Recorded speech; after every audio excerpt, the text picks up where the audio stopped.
Paige Bueckers leads big women's March Madness TV ratings in post-Caitlin Clark era. If you are reading this, you likely know who Paige Bueckers is.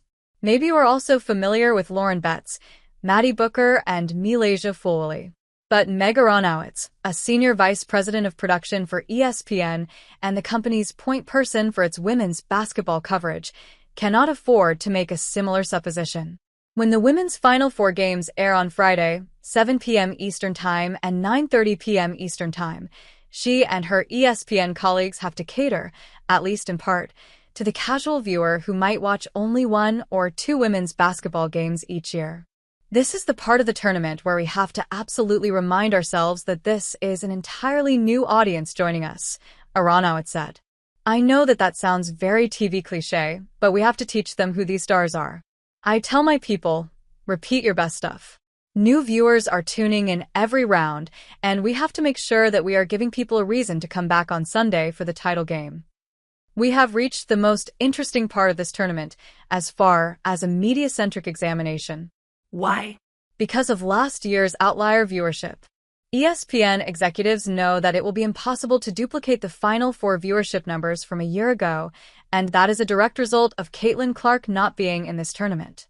Iowa's win over UConn in the national semifinals set a then-new record for the most-watched women's college basketball game in history, with an average of 14.2 million viewers. It was ultimately topped by the 18.9 million viewers who watched the title game between Iowa and South Carolina.